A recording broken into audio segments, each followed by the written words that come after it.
በብት አታ ወደዚህ ማሄድም ወደዚህ አቅጣጫ ነው የሚንቀሳቀሰው። ቦምቤ ነጣ ቀጠና ስለሆነ ማለት። ስለዚህ ወደዚህ ነው የምናደርገው።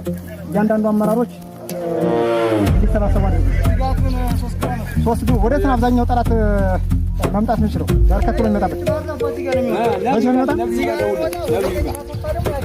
አጁ ወጥቶ ነው ወደዚህ የሚያሰፋ በመገናኛ እንደዚህ እንደመጣ እንደገና ተበይተናል።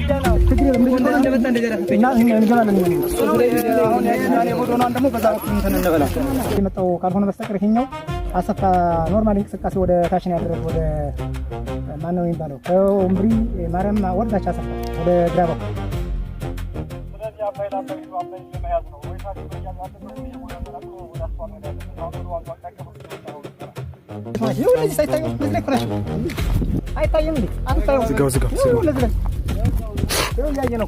ይኸውልህ አሁን ምን ጀምረው እዚህ ጫካ ውስጥ እየገባ አይደል?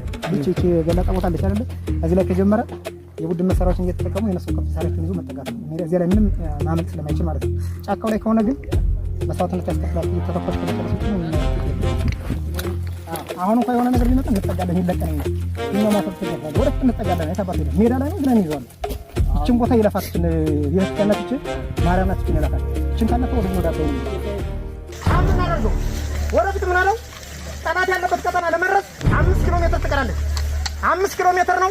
አፈሳ ላይ ያለ ጠላት ወጥቶ ወደፊት እየመጣ ነው ወደኛ ይምጣ። ስለዚህ የት ያለን የቡና ቁርጥ እያደረግን ነው። ምንም ጥያቄ ስለሌለ ማለት ነው። ድካም ወታደር ደከመ አይልም። ሎድ እየሞላን እየተዋጋን እየደመሰስን ነው የምንሄደው። ስለዚህ 44ኛ ከአሁኑ ሰዓት ጀምሮ መተኛት የለም። በቃ ከአሁኑ ሰዓት ጀምሮ ኳስ ጨዋታ ተጀምሯል። ሜዳውም ፈረሱም የኛ ነው። አሁን በኋላ መጋለብ ነው። ግልጽ ነው። አሁን በኋላ ማረፍ የሚባል ነገር የለም። ሎድ እየሞላን እየመታን ነው የምንጓዘው። ጠላት የመጨረሻ አሁን በኋላ አነፋታም። በቃ አለቀ። አብሬ እሄዳለሁ 190ኛ እስከምታርፍበት ድረስ አብረን እንሄዳለን። እየመታን እየደመሰስን ነው የምንሄደው። ምንም ወደ ኋላ የምንለው ነገር የለም። በየትኛውም ቦታ ያለ ጠላት የጋራ ጠላታችን ነው። የቀጠና ጠላት የለንም የሚባል ነገር የለም። የት ላይ ነው ያለ? እዚህ ላይ ግባ መታ እየመታን ነው የምንንቀሳቀሰው። ግልጽ ነው። ስለዚህ በዚያ ልክ ነው የምንንቀሳቀሰው። አሁን ያፈሰው ቀድሞ ወጥቶ እየሮጠ ነው። ምናልባት እራት እንበላለን ብለን ያሰብነው እዚያው ነበረ። ቁርስ የላ ነው የምንበላው። ቁርስ ምንበላው ጭሮ ላይ ነው። እራት ምሳ ላይ ነው ያዘዝነው። ቁርስ የነገ ቁርስ ደግሞ የላ ነው ፋግታ። ግልጽ ነው። ስለዚህ በዚያ ልክ ነው ይበላል።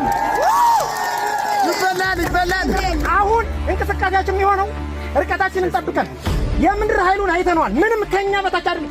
የመጨረሻ የበታችን በታች። ስለዚህ ምንድነው ባላሚ ወራግሮ ጥንቃቄ አድርገን ርቀታችንን ጠብቀን በአገባቡ መንቀሳቀስ ነው። በየደረጃ ያለ አመራር ያስተባብራል። እናንተ ርቀታችንን ጠብቃችሁ ከፊት ያለውን ከተዋጋ እንጓጓለን።